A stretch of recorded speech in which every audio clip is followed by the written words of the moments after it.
இயேசுவின் நாமத்தில் உங்களுக்கு என் அன்பின் வாழ்த்துக்கள். எப்படி இருக்கீங்க? நல்லா இருக்கீங்களா? இந்த இடம் அழகா இருக்குதா?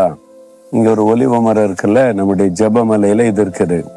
ஒரு ஊழியத்திலிருந்து அந்த ஊழியம் செய்கிற சகோதரர் இந்த மரத்தை நம்ம ஊழியத்திற்கு கிஃப்டா கொடுத்தாங்க. இது எருசலேமிலிருந்து இஸ்ரேல் தேசத்திலிருந்து கொண்டு வரப்பட்ட ஒலிவ மரம். அதை வைத்து பராமரித்து கொண்டிருக்கிறோம். இங்க வந்து அதை பார்க்க முடியும். பின்னால அருவி விழுகிற சத்தம் கேக்குதா? குற்றால அருவி மாதிரி தெரியுதா? இங்க நம்ம ஒண்ணு உருவாக்கி வச்சிருக்கிறோம். ஜெபிக்க வருகிற பிள்ளைகள் ஒரு இயற்கை சூழ்நிலையை உணர்ந்து ஒரு ஒரு அட்மாஸ்பியரோட இருக்கணும் என்பதற்கு தான் நிறைய காரியங்களை ஆண்டவருடைய வழி நடத்துதல் படி செய்து வைத்திருக்கிறோம். நீங்க வந்து இங்க ஜெபிக்க வந்தீங்கன்னா தங்கி ஜெபிக்கலாம். இந்த மாதிரி அழகான இடங்களை பார்த்து ஜெபத்துல நீங்க தரித்திருக்கலாம். சரி, இன்றைக்கு ஆண்டவர் என்ன வசனம் தருகிறார்னா, நீதிமொழிகள் 9ஆம் அதிகாரம் 11வது வசனம். என்னாலே உன் நாட்கள் பெருகும், உன் ஆயுசின் வருஷங்கள் விருத்தியாகும்.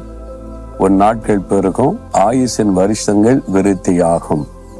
மனிதனுடைய ஆயுச நாட்கள் 70 வருஷமும் பலத்தின் மிகுதினால் 80 வருஷம் அப்படின்னு சொல்லப்பட்டிருக்கிறார். அந்த காலத்திலேயே இப்ப ஆயுச நாட்கள் குறைந்து கொண்டே வருகிறாரு. ஆனால் உன் ஆயுச நாட்கள் நீடித்திருக்கணும் ஆண்டவர் விரும்புகிறார். அதற்கான ஆலோசனை தருகிறார்.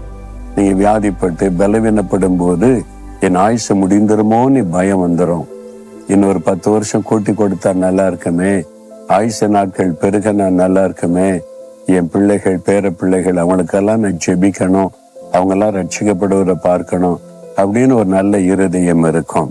அப்ப ஆயுச நாட்கள் பெருகிறதுக்கு என்ன செய்யணுமா? என்னாலே உன் நாட்கள் பெருகுன்னு கர்த்தர் சொல்றார். உன் ஆயுசின் வருஷங்கள் விருத்தி ஆகும். அப்ப ஆயுசு நாள் விருத்தி ஆகணும்னா என்ன பண்ணணும்ன்றது ஆண்டவர் சொல்றார்.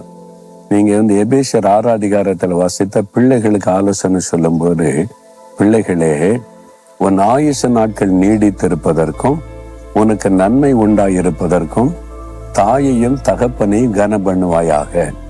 பெற்றோரை நீங்க கனப்படுத்தி சந்தோஷமா வச்சீங்கன்னா உங்களுடைய ஆயுசு நாட்கள் பெருகும்னு ஆண்டவர் வாக்கு கொடுத்திருக்கிறார். அப்ப உங்களுடைய அப்பா அம்மாவை நேசிக்கிறீங்களா? தாய் தகப்பனை கீழ்ப்படுகிறீங்களா? வயதான காலத்துல அவங்கள அசட்டை பண்ணி அவங்களுடைய வார்த்தை கனப்படுத்தாம அவங்கள ஒரு ஓரமா உட்காருன்னு சொல்லி மனதை வேதனைப்படுத்துறீங்களோ? யோசித்து பாருங்க. உங்களுடைய பெற்றோர் உங்க வீட்டுல இருந்தீங்கன்னா, ஒருவேளை வயதானவங்களா படுக்கையில இருந்தா கூட அவங்கள அன்பா வைத்துக் கொள்ளுங்க, அவங்க மேல பாசம் காட்டுங்க, அவங்கள சந்தோஷமா வைத்துக் கொள்ளுங்க. அது உங்களுடைய ஆயுச நாட்களை பெருக பண்ணும். அப்பதான் ஆண்டவர் ஆயுச நாளை பெருக்க முடியும்னு அவரே வாக்கு கொடுத்திருக்கிறார். அப்ப தாய் தகப்பனை கீழ்ப்படியாம தாய் தகப்பனுடைய உள்ளத்தை காயப்படுத்தினா உங்களுடைய ஆயுச நாட்கள் குறைந்து விடும் என்ற அர்த்தம். அதனால நீங்க வியாதியில் இருக்கீங்களா? படுக்கையில் இருக்கீங்களா? உங்களுடைய பெற்றோரை நீங்க சந்தோஷமா வச்சிருந்தீங்களான்னு சிந்திங்க. அவங்கள காயப்படுத்தியிருந்தா உடனே அவங்கள்ட்ட போய் மன்னிப்பு கேட்டு அவங்கள சந்தோஷப்படுத்துங்க. நீங்க வீண் பிடிவாதம் பிடிச்சு அதுதான் காரணம் எல்லாம் சொல்லாருங்க. அவங்க எப்படி இருக்கட்டுமே, இன்னும் கொஞ்ச நாள் வாழ போறாங்க. நீங்க போய் உங்களை தாழ்த்தி அவங்கள்ட்ட மன்னிப்பு கேட்டு ஒப்புரவாகி அவங்கள சந்தோஷப்படுத்துற காரியம் செய்யுங்க. வியாதி சுகமாயிரும், ஆயுச நாட்கள் நீடித்திருக்கும். கர்த்தராலே அது நடக்கும். இதெல்லாம் செய்யாம மருந்து மாத்திரைக்கு ஆஸ்பத்திரிக்கு ஆயிரக்கணக்கா லட்சக்கணக்கா பணம் செலவு பண்ணி நீங்க பெரிய பலனை பார்க்க முடியாது. வசனத்துக்கு கீழ்ப்படியும் போதுதான் அற்புதத்தை நீங்கள் பார்க்க முடியும். யோசிச்சு பாருங்க. உங்க அப்பா அம்மா பார்த்து எவ்வளவு நாள் ஆச்சு? இல்லைங்க, அவங்க இறந்துட்டாங்க. அவங்க உயிரோடு இருக்கும்போது நான் சந்தோஷமா வைக்கல, இப்ப என்ன பண்றது? ஆண்டவருடைய பாத்துல போய் விழுங்க. நான் தப்பு பண்ணிட்டேன் ஆண்டவரே, என் பெற்றோரை சந்தோஷமா வைக்காம போயிட்டேனே, என்னை மன்னிச்சிருங்க, என்னை மன்னிச்சு எனக்கு இறக்க செய்யுங்கன்னு ஆண்டவர்கிட்ட அழுதுங்க. கர்த்தர் ஒருவேளை இறக்கம் செய்வார்.